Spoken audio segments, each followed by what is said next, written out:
everyone. In this video, we will be dividing rational expression, and this is the first part. Before we go over the first problem that we have here, let's have a review on the basics of dividing rational expressions.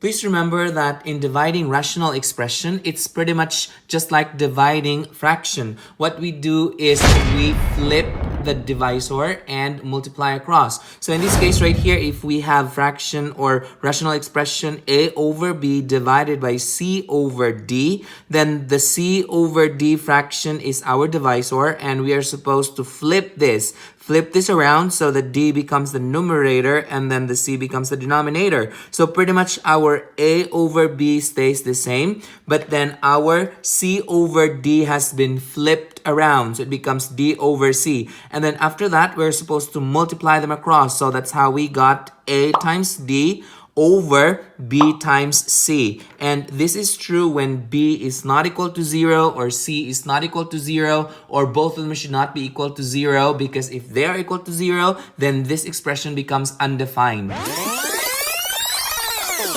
Okay, going back to the example that we have here, in order that we can determine the quotient, or in order that we can divide these two rational expressions right here, we need to follow some steps. The first step is to factor out both the numerator and the denominator. So pretty much what I would do is I will factor both of these rational expressions. So I'm just going to show the work on the side right here.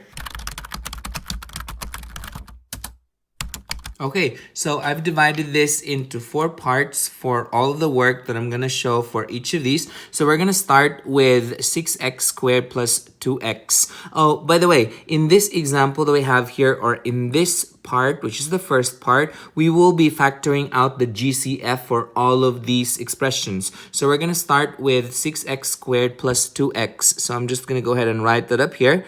So that's 6x squared plus 2x.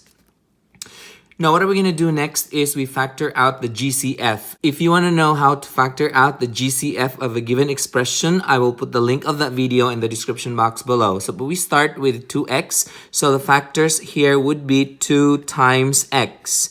And then we can go ahead and factor out this 6x squared. So then that would be 2 times 3 times x.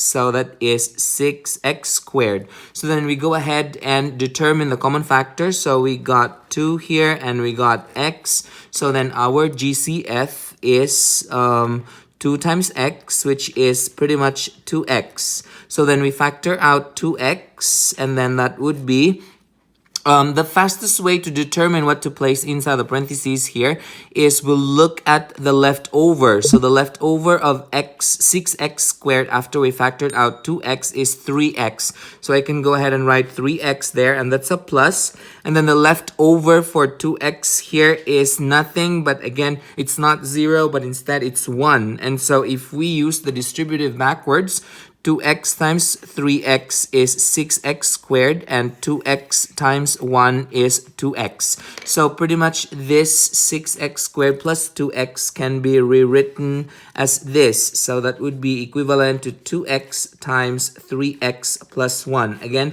what we did was we factored it out by factoring out the GCF. Now, what I'm going to do next is I will show the work for all the rest of these. So we're going to have 2x squared right here minus 4x, and I'm going to show the work for 9x squared plus 3x on this side. And then on this side right here, I'm going to show 3x squared minus 6x squared, or that's 3x cubed. So then I am going to show all the work for these 3, pretty much the same thing as what we did over here.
Okay, so we're pretty much done with the first step. So we factored everything all out. And so these are the work that we have on the side right here. Now we are ready to move on to the second step. The second step is to flip the divisor and multiply across and simplify. So what are we going to do is we're going to flip this fraction right here, and then we're gonna multiply across and we simplify. So this would come out, that's gonna be 2x times 3x plus 1. So I'm just gonna copy the first fraction right here. So that would be 2x and then x minus 2. And then again, we're gonna multiply it, and we are supposed to flip the divisor. So I'm gonna flip this fraction. So this one is gonna go on top. So that would be 3x squared and then x minus 2. And then this numerator here will go to the denominator. So that would be 3x times 3x plus 1.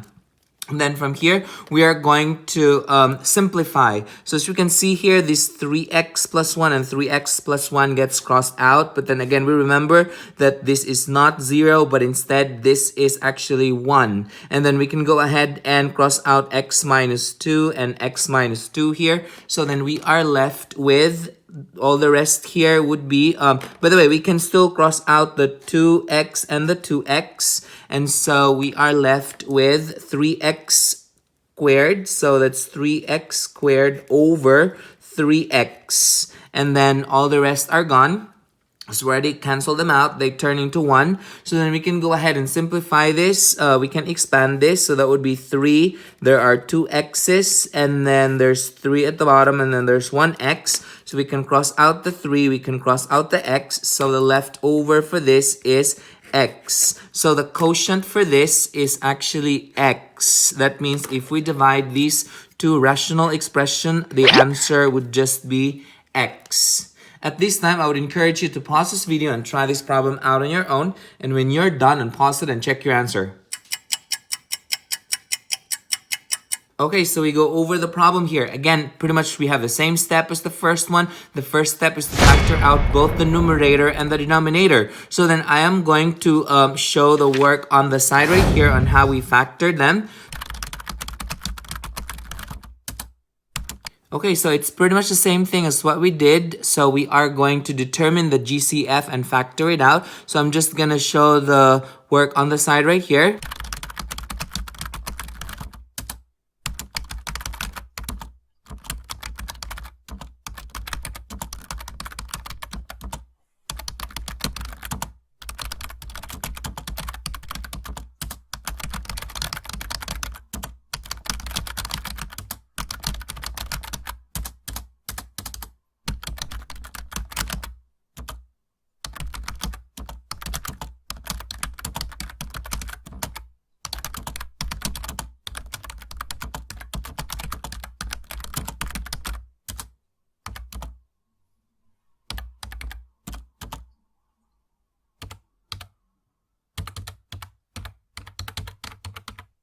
So moving on to this expression right here. So we have x squared minus 9. Now we can, others are going to say like, oh, but there's no common factor to this, unlike that of the first two that we did. This is actually, we can actually rewrite this into a trinomial. So then we can go ahead and say that this can be rewritten as x squared plus 0x minus 9. So then we can go ahead and use the box and diamond for this so that we can factor this out. So the one that we're going to use would be negative 9x squared, and then we have a 0x at the bottom of the diamond. So the factors here would be 3x and negative 3x. So then we're ready to draw the box for this. So then we go ahead and write the first term, x squared, that's a negative 9. And then we're going to write these red factors that we got from the diamond. So negative 3x and 3x. So then the factors here would just be x. And then this is 3 and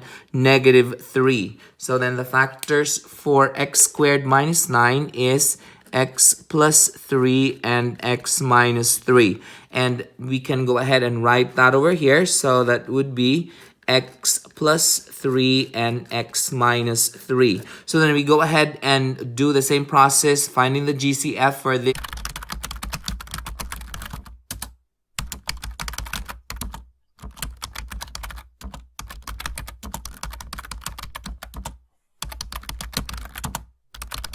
Okay, so then we go ahead and move on to the second step. The second step is to flip the divisor, multiply across, and simplify. So what are we gonna do here is I'm just gonna go ahead and rewrite that.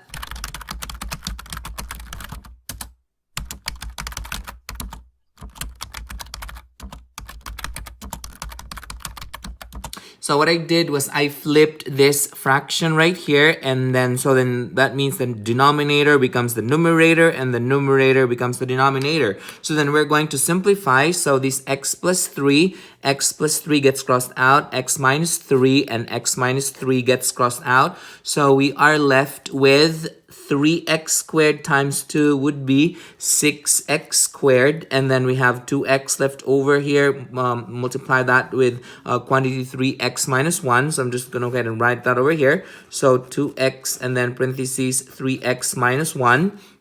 So then we can go ahead and expand this, so that would be 3 times 2 and then times x, so that's 6x squared. And then we can go ahead and simplify this. This would be 2 times x, and then we still have the 3x minus 1. So then we can go ahead and cross out the 2 and the x. So then the leftover here would be 3x over, that's 3x minus 1. So that's gonna be 3x minus 1. So I'm just going to write that up here. So 3x over 3x minus 1. So others are going to think that they can cross out the 3x and the 3x. We're not supposed to do that because remember, this 3x minus 1 is inside the parentheses. That means they are together. So you cannot break them apart. So they can't be crossed out. So this is the quotient for this rational expression right here. Did you get the same answer as this? Good. Perfect. If you found this video helpful, hit like and subscribe for more math videos. See ya!